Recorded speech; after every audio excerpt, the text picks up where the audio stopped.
We move on now to Colombia with Victoria, and Victoria is going to give us an update on gender identity, ideology, and women's rights in her country, and also what she's been working on with her organization. Well, first, I want to talk about the fact that a transgender person, a trans feminine man, was appointed as the Secretary of Women and Gender Issues in a city, a very important city, not the capital city of Colombia. This person didn't last long in office and quit her or his job. This is a man, obviously. And this person used public funds to encourage prostitution, because it had this project that gave laptops to prostitutes, to women and trans prostitutes, just to have them able to work online. This is one of indicator of the situation of transgender activism and trans rights and women's rights. We are being replaced, and the persons replacing us are encouraging prostitution and are not protecting our rights to be free of exploitation.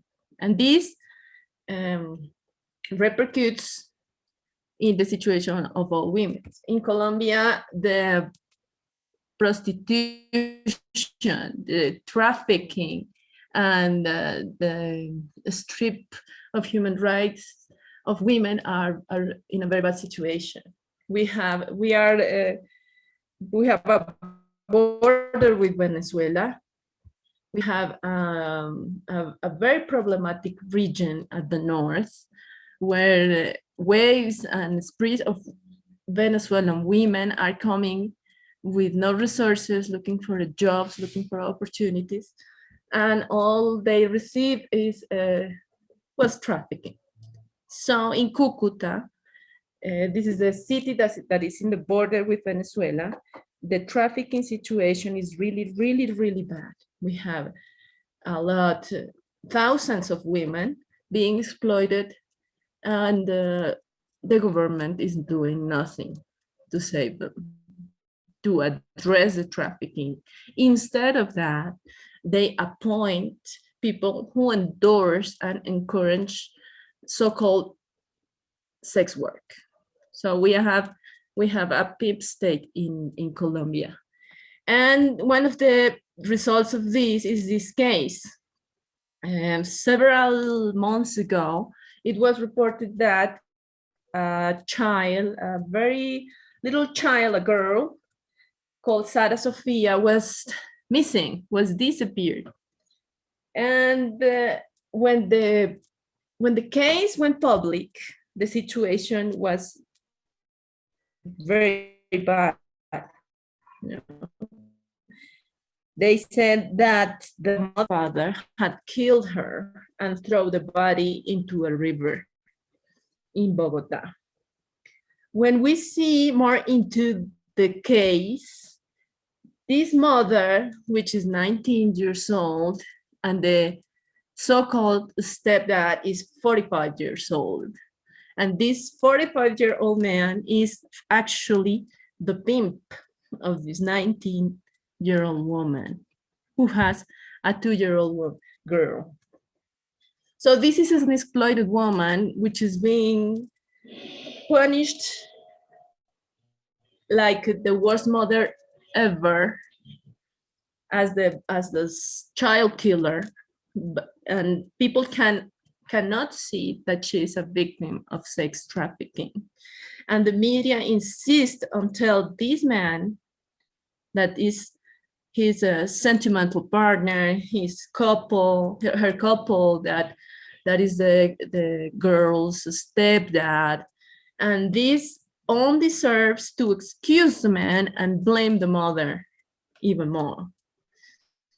So we have Carolina Galvan, which is 19 years old, a victim of sex trafficking, completely overwhelmed by the situation. And this man, which is a pimp, which is a true criminal, because she has said, everyone involved there has said that he exploited her, that he forced her to go into the streets and prostitute herself and bring him all the money. So this cannot be a sentimental relationship. This is a trafficker and she is a victim, but she is being judged as just a child killer. So this is one of the results of the agenda of sex work and transgenderism. While in the public, in the media, men, autogynepilic men, fetishize themselves and gain, stardom in the media. Women that are being exploited are being punished while being victims. So I think the situation is really, really, really bad.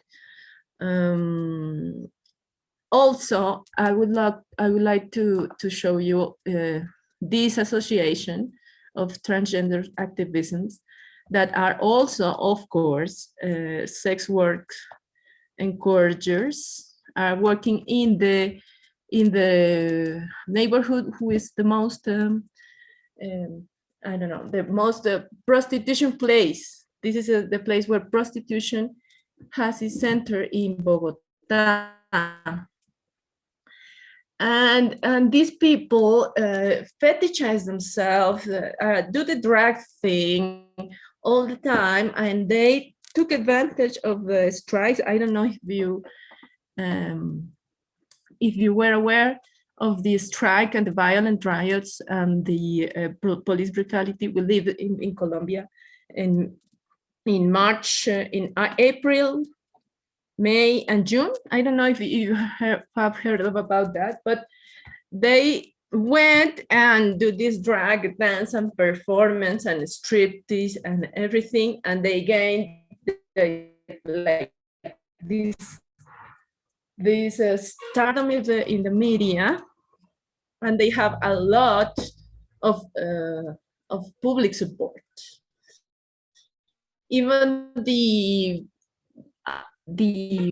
that sign a peace agreement, that have their own kind of feminism, they are falling in this trap of transgenderism. So they have even a parallel march that go against or apart from Women's Day, and they have like this lot of days to commemorate and celebrate their identity. Like every month they have these marches, they convoke these marches to have people support them.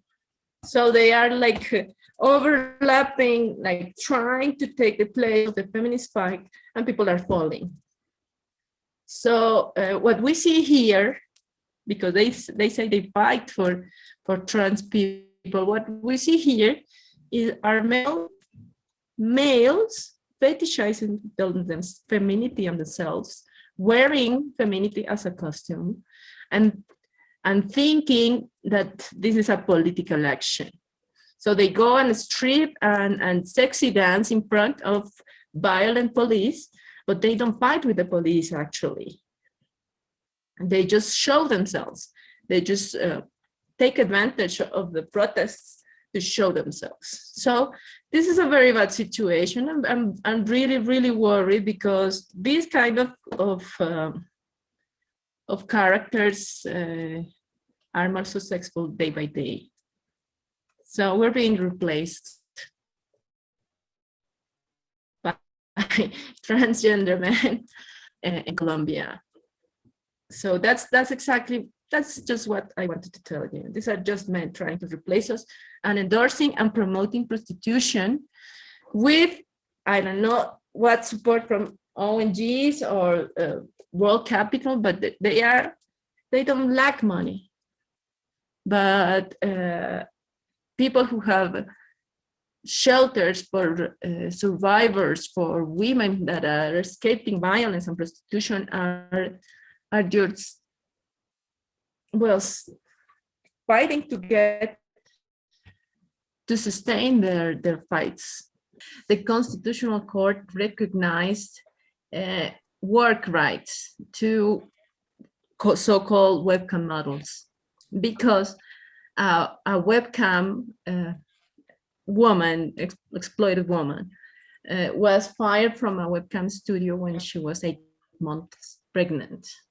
And she sued the owner of this studio, and the Constitutional Court, the case got to the Constitutional Court, and the Constitutional Court even used the language of sexual services, that even if the woman and the owner of the studio didn't have a contract signed, he had obligations, work obligations with her. So this is very bad, because even the Constitutional Court is endorsing prostitution and endorsing pimps.